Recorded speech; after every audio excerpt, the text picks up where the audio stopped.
శ్రీమాత్రే నమః. Hi friends, మా వీడియో మీకు నచ్చినట్లయితే షేర్ చేయండి, లైక్ చేయండి, కామెంట్లో ఓం నమ శివాయ అని కామెంట్ చేయండి. ఈరోజైతే వీడియో అయితే చూసేద్దాం, వచ్చేయండి. మీ ఇంట్లో డబ్బు నిలవడం లేదా? పెళ్ళిళ్ళు పదే పదే ఆగిపోతున్నాయా? మీకు తరచూ పూర్వీకులు కలలో కనిపిస్తున్నారా? అయితే ఈ వీడియో తప్పకుండా చూడాల్సిందే. ఒకసారి అయితే చూసేయండి ఫ్రెండ్స్. ఈ వీడియో అయితే ఫస్ట్ నుంచి లాస్ట్ వరకు కూడా. అందరికీ నమస్కారం. ఈరోజు మనం మాట్లాడబోయే విషయం చాలామంది మనసులలో ఉండే కానీ బయట చెప్పలేని విషయం, పితృదోషం. చాలా ఇళ్ళల్లో ఇలా ఉంటుంది. డబ్బు వస్తుంది కానీ నిలవదు, పెళ్ళిళ్ళు ఆలస్యం అవుతాయి, ఎప్పుడు చిన్న చిన్న అనారోగ్యాలు, ఎంత కష్టపడినా అభివృద్ధి లేదు. అప్పుడు పెద్దలు ఒక మాట చెబుతారు, ఇది పితృదోషం కావచ్చు అని. పితృదోషం అంటే ఏమిటి? మన పూర్వజులు అసంతృప్తిగా ఉండడం వల్ల వచ్చే ఆధ్యాత్మిక అసమతుల్యత.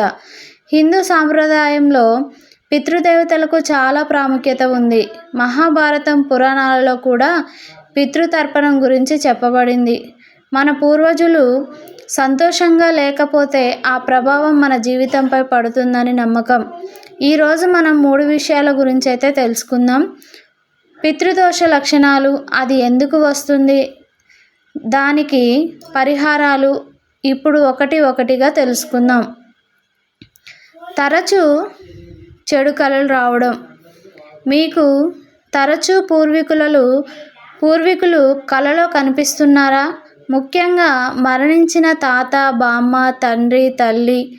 వారు ఏమీ మాట్లాడకపోయినా విషాదంగా కనిపిస్తే అది మన సంకేతంగా భావిస్తారు. కలలో నీరు అడగడం, భోజనం అడగడం కూడా పితృ అసంతృప్తికి సంకేతంగా చెబుతారు.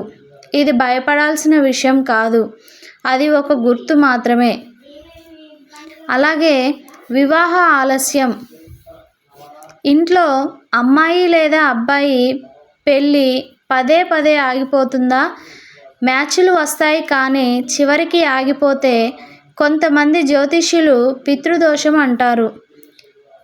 ఇది ఖచ్చితంగా అదే అని కాదు, కానీ ఆధ్యాత్మికంగా ఒక కారణంగా భావిస్తారు. అలాగే సంతానం సమస్యలు. వివాహం అయ్యి చాలా సంవత్సరాలు అయినా సంతానం రాకపోతే పెద్దలు పితృశాంతి చేయమని చెబుతారు. మన పూర్వజులు సంతృప్తిగా ఉండాలి అని భావన. అలాగే ఆర్థిక ఇబ్బందులు. ఎంత సంపాదించినా డబ్బు నిలవకపోవడం, ఒక్కసారిగా అప్పులు పెరగడం, అనుకోని ఖర్చులు రావడం. ఈ పరిస్థితుల్లో కొందరు పితృదోషం అనుకుంటారు. అలాగే ఇంట్లో ఎప్పుడూ కలహాలు. చిన్న విషయానికి పెద్ద గొడవలు, శాంతి లేకపోవడం. ఆధ్యాత్మికంగా ఇది కూడా ఒక లక్షణంగా చెబుతారు. అలాగే తరచూ అనారోగ్యంగా ఉండడం. చిన్న చిన్న సమస్యలు పదే పదే రావడం, కారణం లేకుండా శక్తి లేకపోవడం. ఇంట్లో పూజలు జరగకపోవడం. పూజలు చేయాలనుకున్నా ఏదో ఒక అడ్డంకి రావడం. ఇది కూడా కొందరు సంకేతంగా భావిస్తారు. అలాగే పితృదోషం ఎందుకు వస్తుంది? పితృతర్పణం చేయకపోవడం, అమావాస్య తిథి ప్రాముఖ్యత ఇవ్వకపోవడం, పెద్దల్ని అవమానించడం, వారి ఆస్తి విషయాల్లో అన్యాయం చేయడం. మన సంస్కృతిలో శ్రద్ధ చాలా ముఖ్యమైనది. పరిహారాలు. 1. అమావాస్య రోజున తర్పణం, పేదలకు భోజనం పెట్టడం, పక్షులకు గింజలు వేయడం, పెద్దల ఆశీర్వాదం తీసుకోవడం, గయా, కాశీ వంటి పుణ్యక్షేత్రాలలో శ్రద్ధ చేయడం.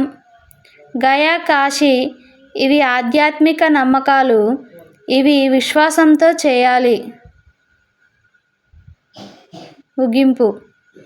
పితృదోషం అనేది భయపెట్టే విషయం కాదు. మన పూర్వజులను స్మరించుకోవడం, గౌరవించడం ముఖ్యం. వారిని మనసులో స్మరించుకుంటూ మంచి పనులు చేస్తే ఆశీర్వాదం మనకు వస్తుందని విశ్వాసం. మీకు ఈ వీడియో ఉపయోగపడితే మీ కుటుంబ సభ్యులతో షేర్ చేయండి. ప్లీజ్ సబ్స్క్రైబ్ చేయండి. ధన్యవాదాలు ఫ్రెండ్స్. ఈ ఛానల్ని మాత్రం ఫస్ట్ టైం చూస్తున్నట్లయితే ఇలాంటి మరిన్ని వీడియోల కోసం కూడా మా ఛానల్ని కూడా సబ్స్క్రైబ్ చేసుకోండి. అలాగే మా వీడియో మీకు నచ్చినట్లయితే లైక్ చేయండి, షేర్ చేయండి, తప్పకుండా కామెంట్ చేయండి. Thank you for watching. Bye bye.